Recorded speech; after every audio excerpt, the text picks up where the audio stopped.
Welcome to the March for Science Earth Week Media Zone.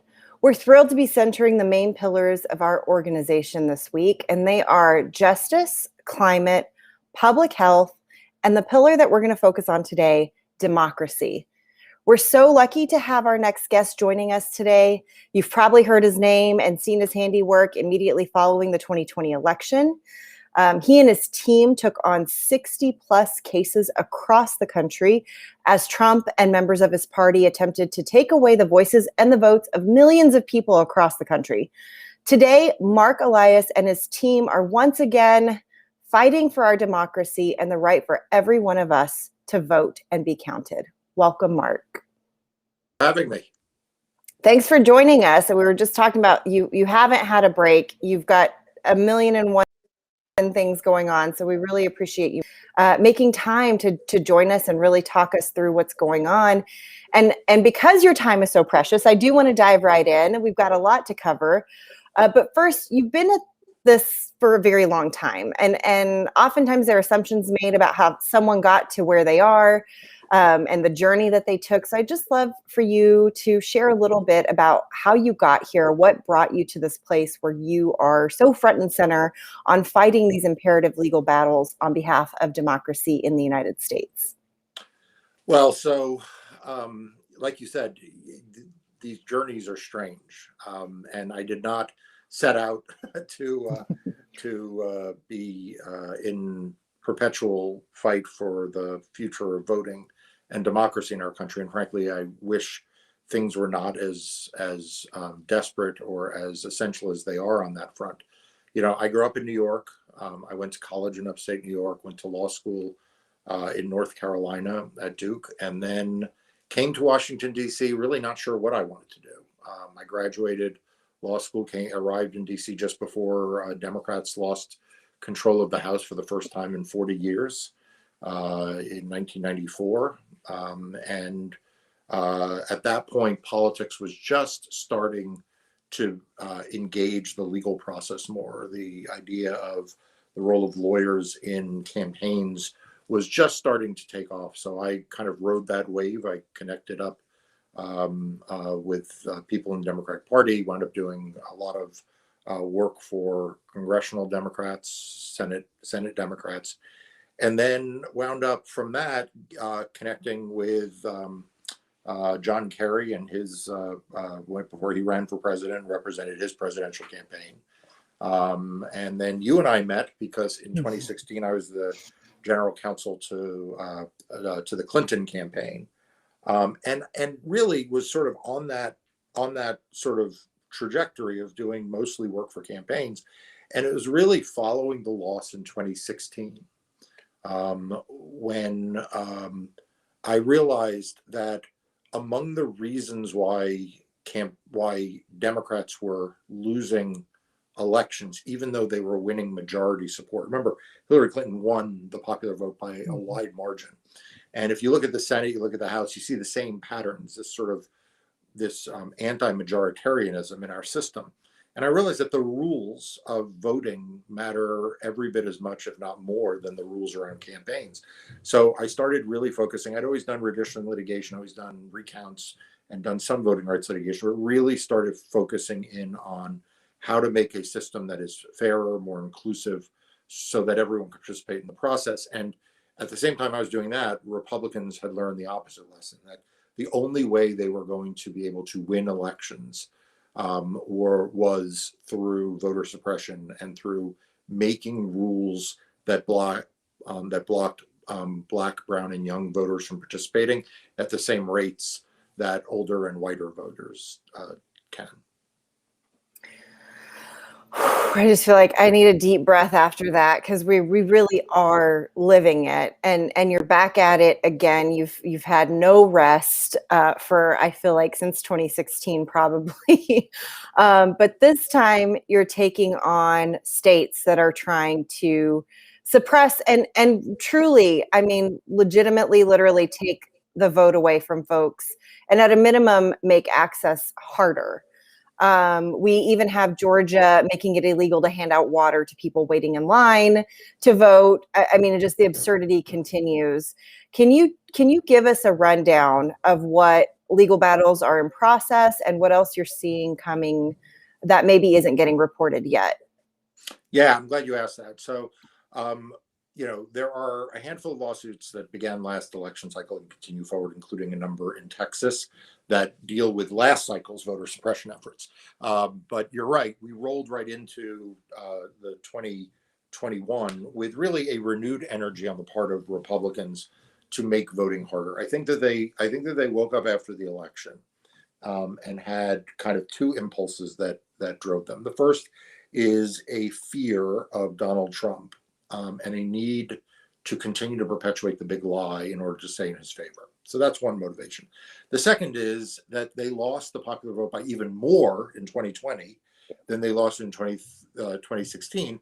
And as the demographics of the country continue to change, they are on the wrong side of that equation politically. And so they need to continue to ever make that voting differential greater and greater. Let me give you one statistic. In 2018, last year, from which we have full data, if you voted by absentee in Florida, you had you were 18 to 21, you had a 5.4% chance of having your ballot not count. If you were over 65, you had a 0.6% chance. So it's different between 1 out of 20 ballots being thrown in the garbage versus 1 out of every 200. Now, if you were black or brown, you had twice the rate of rejection than if you were white. So those differentials have been in our system. They are unfairnesses in our system. It's a lot of what I litigated in 2020 was to try to reduce those unfairnesses. But Republicans realize they need those differentials. They need those marginal suppressive measures in order to have a chance to continue to win elections, notwithstanding the fact they don't have majority support. So that's what's going on a macro level. The first lawsuit we filed was against Iowa, which passed a very, very very suppressive law. My team filed that lawsuit the day after Governor Reynolds signed the bill. That bill curtails early voting, curtails voter registration, curtails absentee voting, and chops an hour off election day. I mean, who shortens election day? Right. Well, yeah. Iowa shortens election day. Then we have Georgia. Georgia passed its bill, which people know about. We filed a lawsuit that night. But now we're watching, probably about a half dozen states out there as they move bills through their legislatures. States as diverse as Texas and Arizona on the one hand, but then states like Missouri and Montana on the other hand, states like Ohio, states like Florida. It's kind of the only unifying theme of the Republican Party right now at the state level is to make voting harder, and particularly for Black, brown, and young voters. Oh, and what a reminder. This is not exactly what we're talking about today, but it's such an important reminder. So I'm just going to say it, that local elections matter, state elections matter, because all of these things, voter suppression, gerrymandering, all of these things happen at the state level. They don't happen at the federal level. They happen at the state level. And we do, of course, know, there is federal legislation trying to be passed through to cut off some of the legs of these voter suppression laws at the state level. But this is not new. There's a entire history around states doing these kinds of things, whether it's voter ID laws or now cutting voting days in half or shortening voter timing of how many hours in a day folks can vote. So just a little PSA there, local elections matter. Absolutely. Yeah. Absolutely. And it's even more hyper localized than that. I mean, It's for sure your state representatives, your governors, your state senators, but it's even your county officials.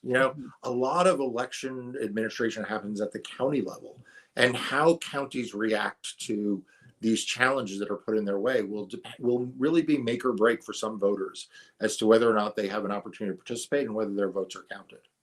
Oh, such an important point. I hope everybody is processing and internalizing that. And I know you don't have a crystal ball, but you're really good, actually very good at what you do. So I'd love to just see if you have a sense of where this is going based on what you know now, what you see coming. Do you have a sense of where we might be in the coming cycles, by the midterms? And even though there's a lot of local elections happening across the country, even sooner. I mean, we've got some in Texas coming up this month, even early voting starting this month. Yeah. So look, I'm very worried. It is the reason why I've dedicated now my career full time to this, and why I try to speak out as often as I can, because we cannot have a functioning democracy where one of the two parties is simply not committed to having a functioning democracy.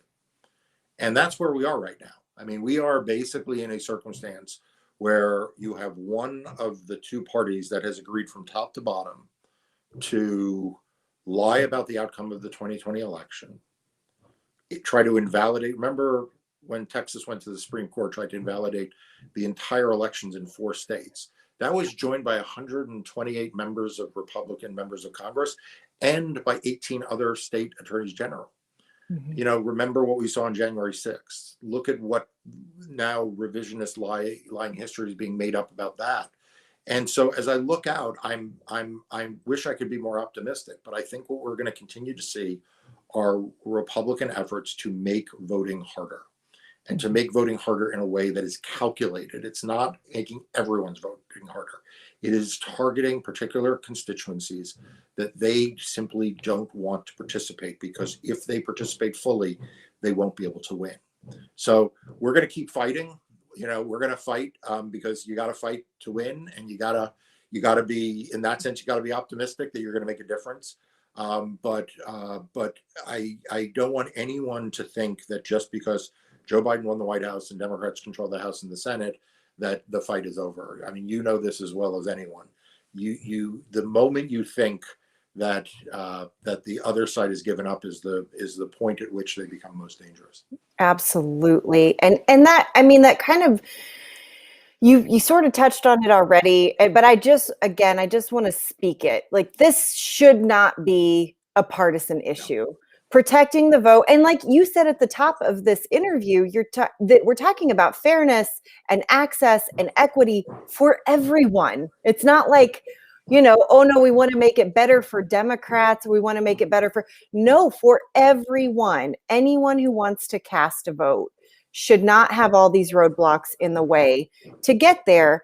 And so it shouldn't be, right? But it is. And to your point, we're seeing this is happening on one side. And so I do want to talk about that a little bit. I mean, I guess there's really not a whole lot to talk about, but any just like final commentary on that you want to make as we are fighting to protect our democracy. This one-sidedness is it's painful. It really is. It is. And it's, there was a time not that long ago when both parties were committed to the idea of majority rule. When George Bush, who I fought hard, gave everything I had, like I said, represented John Kerry in that 2004 race. But when he ran in 2004, he did not celebrate the fact that he had lost the popular vote in 2000. Like, it was not a point of pride by Karl Rove and the other people behind him that they had found an ingenious way to win while losing the popular vote. In fact, quite the opposite. He was quite defensive about it. And we now know that he told his campaign to try to run up the popular vote total in states like New York, New Jersey, and California, not because he was going to win those states, but because he understood the rhetorical importance of leaders in representing a majority of the population. Republicans, after the 2012 election, with the nomination of Donald Trump, have given up that as their goal. They no longer, I mean, think about to the coverage of 2020. There was never a day in which you heard the Trump campaign talk about the importance of winning a majority of the vote. They only talked about these narrow electoral college paths. And it is ultimately very, very dangerous to democracy if one party only believes it can win through rules that frustrate democracy, because some of those rules are baked into the Constitution and the Electoral College, senators, gerrymandering, whatever. But to extend those principles now to the voting rules that are left, the voting rules that are left to the states to enact, is really, really dangerous. And yet that's what you see legislatures around the country doing. One last point I want to make for your viewers who are out there. We have, as you know, in most states, a part-time legislature. Most of our legislatures are part-time. You know this in Texas. It's a part-time legislature that meets, I think, only every other year. We are in the middle of a pandemic. You would think that in a part-time legislature, in the middle of a pandemic, that legislature would be laser focused on how to improve the quality of lives of their citizens. Given the fact that they have been in a year-long quarantine, untold numbers of people have been sick, have lost work, have died. You would think that these state legislatures, they would be, be overwhelmed with work to simply solve the human toll that this pandemic has taken. And instead, we're seeing in state after state, the Republican legislatures dedicating their time and energy to disenfranchising their citizens. It is nothing short of shameful. Absolutely. And obviously, we're March for Science, so public health is one of the things that we focus on. And it's been an incredible journey to take on the misinformation and disinformation surrounding the pandemic. And again, even that has been so one-sided. And so, and it's absolutely connected, yeah, right? The same people who want you to not believe and trust in science are the people who want you to not trust and believe in our elections and want you to support changing the rules in a way that prevent people from participating. And it is a dangerous, dangerous thing. In the case of science, it could lead to people dying unnecessary deaths, which is a tragedy. In the case of democracy, it could lead to the death of democracy, which is an even larger tragedy. Yeah, it really is. It's big, but again, another reminder, just why that saying elections have consequences. We are being daily reminders of how true that statement is, and those consequences can be good and they can be bad. And to your previous point, Mark, it's really so important that we don't go to sleep because an election cycle went the way that we wanted it to. We can't. We don't have that luxury. That's so. Right. Yeah. And, you recently wrote a column about what I like to call corporate lip service. You specifically named 5 things that corporations can and should do to fight back voter suppression efforts across the country. We're going to drop this column into the chats and everybody should read it. It's really, really important because, as we know, words are easy to speak sometimes, but action really speaks louder than words. Sorry, y'all. But yeah. So I just love for you, we're going to drop it into the chat, but would just love for you to give us a quick list of that column that you wrote and why it's so important. Yeah, look, this is where I think you and I mean, we agree on so many things. This is a place where I think you and I really come at this from the same place. Corporate America knows how to solve problems that affect corporate America. Okay. When something is important to corporate America to solve, they are ingenious, they are effective, and they have enormous resources and talent to solve those problems that they think are important to their businesses. And, there are many companies that are now stepping forward and trying to do the right thing. But, a lot of it is corporate America just issuing press releases and posting things on their websites. And what I tried to do is to say that there are things corporate America could do to solve this problem. I mean, first and foremost, corporate America could speak out and they can act. And by acting, I mean they can put the same resources behind lobbying and pressuring state legislatures that they do on a whole host of other things. Mm-hmm. I mean, things that you've probably spent a good part of your career focused on. If they took those resources and spent it on making sure that states had adequate voting opportunities, that would make a big difference. Corporations solve problems, right? Like if we've got a problem with, I'll give you for instance, when Sherrod Brown was Secretary of State of Ohio back in the late 80s, McDonald's in Ohio printed on their trays, on their tray placemats, voter registration forms, in a million of them. What if every fast food restaurant did that? What if every online retailer registered you to vote when you checked out, or asked you if you wanted an absentee ballot, to apply for an absentee ballot? What if we have problems with drop boxes? What if large retail stores or banks or convenience stores or supermarkets put drop boxes in their stores, because those are 24-hour monitored with cameras, so they can provide security? I mean, it is almost endless what corporate America could bring to bear. And I'm thrilled that last year we saw the NBA franchises using their arenas, but that's one small step in what corporate America could do if it wants to solve this problem rather than just issuing press releases. Yeah, I mean, and we're talking about billions of dollars in budget collectively that these corporate, I mean, multi billions of dollars collectively to solve these very solvable problems. So I think it's an important point, and you know, I still am of the belief that corporations are not people and should not be able to, you know, I'm an End Citizens United kind of person. However, all of that being said, there is, just like you said, I mean, endless possibilities. And I frankly think it would be a drop in the bucket as far as their budgetary spends go. And look, I'm not advocating, I don't advocate my article, and I've not advocated corporate spending in elections. That's an issue, and I know others have raised that. Yeah. But as you say, it raises other ancillary things. I'm just saying that, like, how about they spend 5% of what they spend preventing tax laws from going into place? How about they spend that on preventing voter suppression laws from going into place? Yeah. Like, you know, they have enormous influence operations in state capitals, in the legislature, in the free media.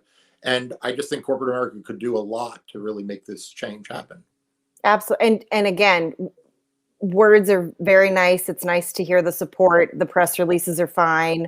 The posts are fine. But what are you actually doing? And I appreciate you calling that out so directly and giving examples. That's the other thing too. And they're endless. I'm sure we could sit here and talk for an hour about even more ideas that you have and that are out there.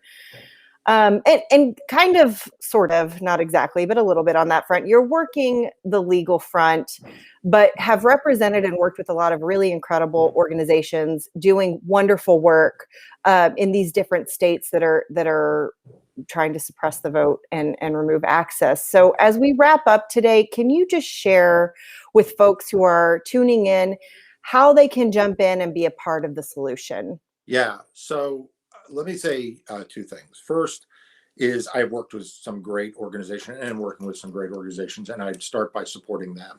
You know, Black Voters Matter and New Georgia Project are two organizations that are plaintiffs in the Georgia case. Really great organizations. RISE, which is a student organization, also plaintiff in the Georgia case, another wonderful organization to support if you're a student. That would be a good place to go. In Iowa, LULAC of Iowa who brought the lawsuit there, a wonderful organization. So there are great organizations in Texas. Texas Civil Rights Project is a great organization doing great work with civil rights work in Texas. So there are lots of good organizations, and I hope people will find one that fits their interests, and they will support them with their time, their energy, and if they have resources, with their resources. But the thing I always want to tell people, and I always end with, is that in some ways, um, you know, giving $10 or $27, as you would say, you know, is in some ways the easy part. The hard part is standing up in the town square and telling people that what they are doing is not okay. Now, for some people, standing up in the town square is what we're doing right now. It's you and I on the internet, you know, being really public about it. But it's also important that you not shy away from standing up in the Times Square with your clients, your customers, your friends, your relatives, your neighbors, that it's not okay. It's not okay to support policies that disenfranchise Black voters in Georgia. It's not okay to support policies that disenfranchise young voters or disenfranchise Latinx voters. It's not okay, and not to turn your head from those awkward conversations, and to not avert your eyes and say, you know what, I don't want to get into it right now, but to have the courage to stand up in public, in front of your peers and your colleagues and everyone, and make your voice heard. Because unless we start to change the hearts and minds of our fellow citizens, unless you in Texas can confront your neighbors and your friends and the restaurant owner and tell them that this is not fair, it's not right, that everyone should have a right to vote, then I'm afraid we're not going to reach out and reach through to the audiences that we have to. So yes, support progressive organizations 100%. But please don't shirk away from having the difficult conversation or making a point in public or in quasi-public in your office, because that kind of courage is what I think is ultimately going to win the day. Thank you so much again to my friend and democracy defender, Marc Elias. Thank you for joining us today and just sharing your experience and your wisdom with us. It's so important. Well, thank you. You and I have fought many fights together, and we're going to keep fighting this one. Absolutely. Absolutely. Thank you, Marc. And thanks to everybody out there tuning in. Please remember to check out the organizations Marc mentioned today. Remember to have these conversations, just like he said, with friends, family, and colleagues. It's going to take every one of us to win this fight. Until next time.